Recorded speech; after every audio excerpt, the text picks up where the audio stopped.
on recovering ourselves. Because how can we work for justice for ourselves, for others? How can we love and care and be compassionate for others if we don't even have the ganas to live another day?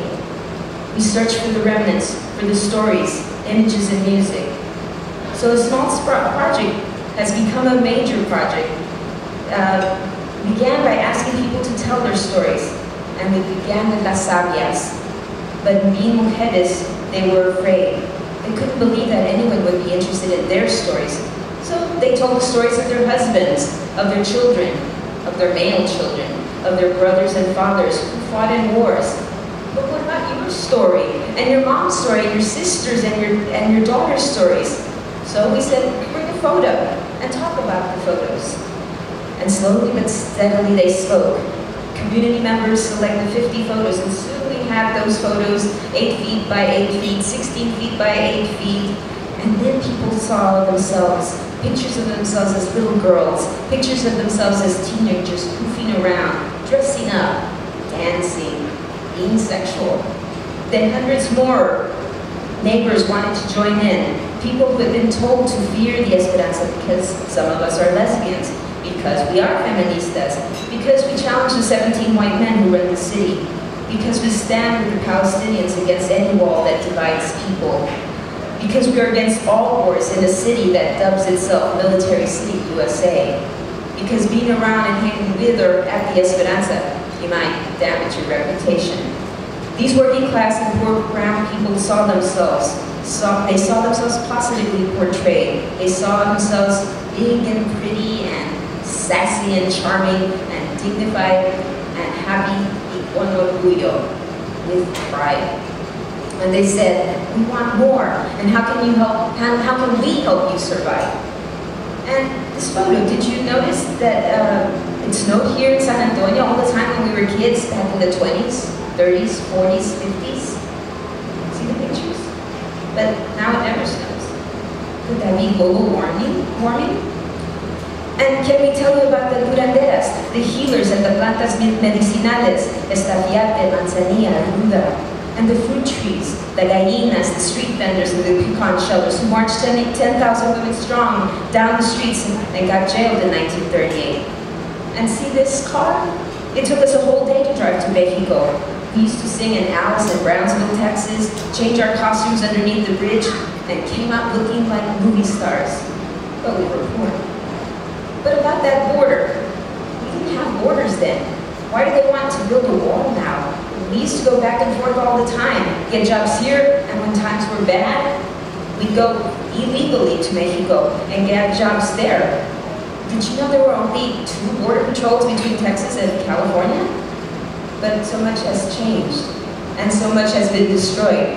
In the 70s, urban removal pushed out the Mexican people, tore down the homes, bulldozed our casitas and la tienditas, tore down most of the fruit tree, dislocated families and neighbors, created homes that would only last a few years, built 5- and 6-foot fences between our homes, got rid of the roosters and hens, got rid of the street vendors, got rid of the curanderas, the sobadoras, the hueseras, las sabias.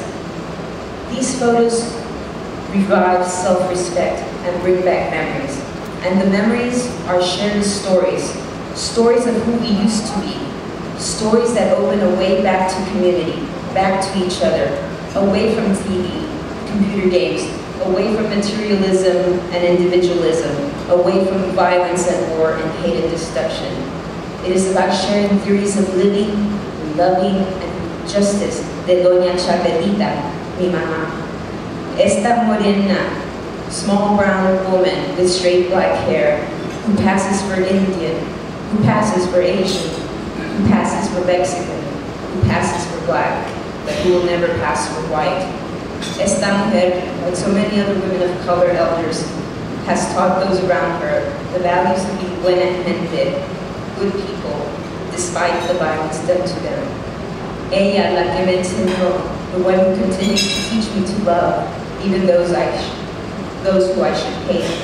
Ella, la que me enseña to forgive, who teaches me to respect, who teaches me about challenging authority, who teaches me to see people and to love them with all their flaws. And at age 85, this woman continues to go to the community meetings, march for justice, even if the arthritis bothers her, cook a great pollo guisado to share with Buena Gente working late on our lawsuit against the city, collect signatures on a petition to stop golf course development over our aquifer, our city's only source of natural water, raise $10,000 each year for scholarship funds for kids in our neighborhood by selling chalupas for $1 each, or by making homemade tamales for $5 a dozen, because she knows what it means to feed a family of 8, and she knows that our people make minimum wage working for the tourism industry of San Antonio. My mother, who traveled with me here today, who taught me to be honest and truthful among many other important things, respects and loves me, and stands proudly next to the oldest dike in San Antonio in South Texas.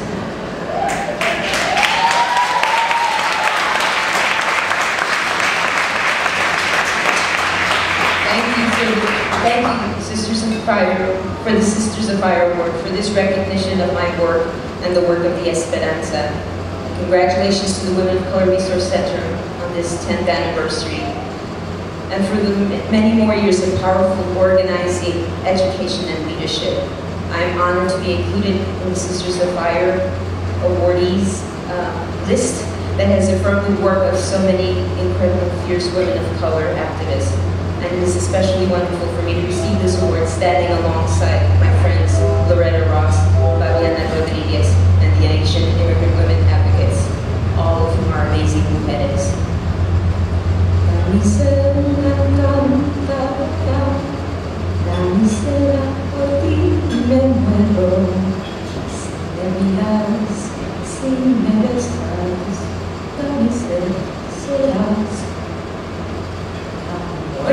Started too low, sorry. Thank you.